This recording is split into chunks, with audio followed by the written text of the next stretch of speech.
बाद आपका स्लीप का जो पैटर्न है वो 7 ट्रीटमेंट जब आपने करना है तो उस क्रीम में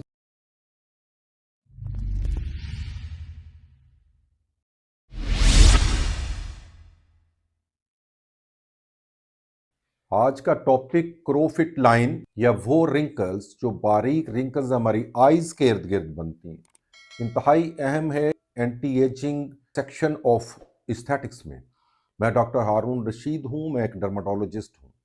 इस टॉपिक को हम कवर करेंगे स्टेप बाय स्टेप और इसके एंड पे एक होम रेमेडी मैं गुजारिश करूंगा क्योंकि इंतहाई इफेक्टिव है। फर्स्ट ऑफ ऑल के क्रो लाइंस आपकी बनती क्यों है?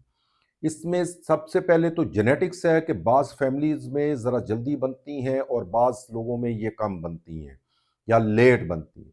सेकंड, सन एक्सपोजर जो है वो बहुत बड़ा फैक्टर है जिसकी वजह से स्किन डैमेज होती है और यूवीए और यूवीबी रेज की वजह से और कोलेजन जो है वो कम होना शुरू हो जाता है, इलास्टिन जो है वो कम होती है। थर्डली, एजिंग प्रोसेस इटसेल्फ, इसमें आपकी 30s के बाद 1% कोलेजन जो है वो हर साल कम होगा, तो उसकी वजह से आपकी स्किन की जो इलास्टिसिटी है वो कम हो जाएगी और रिंकल्स बनने के चांसेस बढ़ते हैं। और इसके साथ ही स्माइलिंग, स्क्विंटिंग या इस तरह के दूसरे जेस्चर जो हैं वो they play a role in developing these crofit line. अब हम देखते हैं कि इसकी प्रिवेंट कैसे कर सकते हैं। तो सबसे पहले जो तो जेनेटिक फैक्टर है ऑब्वियसली वो तो नहीं प्रिवेंट किया जा सकता, लेकिन आप अपना sun block broad spectrum PA3 और 4 लगाएंगे और इसको लगा कर रखें। पर्टिकुलरली बहुत अगर कोई फील्ड वर्क है तो अपना ब्रिम हैंड हैट पहन सकते हैं। उसके अलावा आपने हाइड्रेशन स्टेटस का ख्याल रखना है, पानी का कम से कम आपने 3 लीटर पानी पिए। और उसके अलावा आप हाइलुरोनिक एसिड यूज कर सकते हैं विद सीलिंग मॉइस्चराइजर। उसके बाद आपका स्लीप का जो पैटर्न है वो 7 to 8 आवर्स का मुकम्मल होना चाहिए ताकि आपकी स्किन को रीजनरेट करने के लिए टाइम मिले।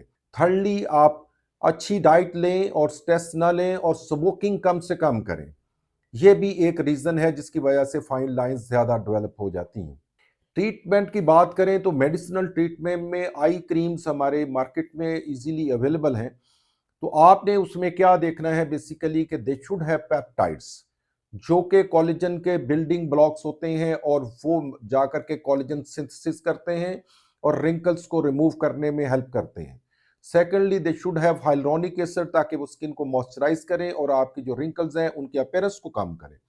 Thirdly, they should have vitamin C and E, and these are antioxidant और कोलेजन सिंथेसिस होती है विटामिन सी से और ब्राइटनिंग होती है और ऑक्सीडेटिव स्ट्रेस रिड्यूस होता है। ये मेडिसिनल ट्रीटमेंट जब आपने करना है तो उस क्रीम में जरूर ये अज्जा देख लें। सेकंड पे आ जाता है जी, अब आपने प्रोसीजर्स क्या कर सकते हैं।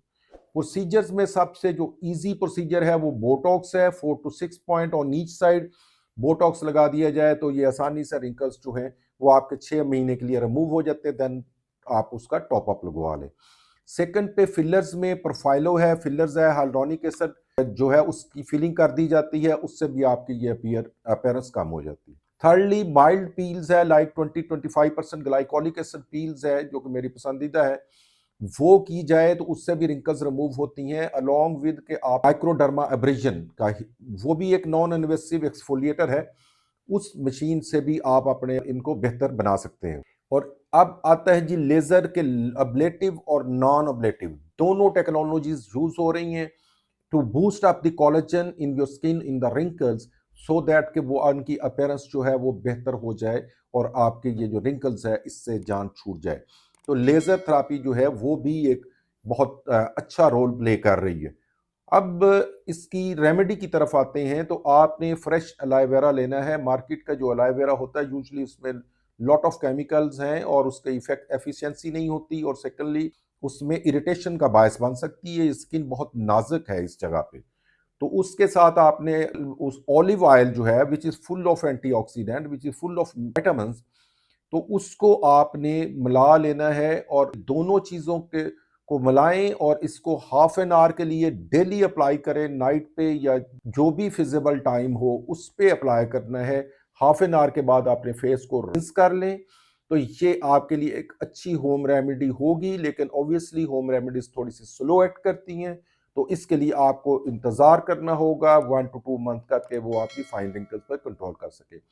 Thank you very much for watching. इल्मी जुस्तजू में मेरा साथ देने का शुक्रिया। अल्लाह हाफिज़।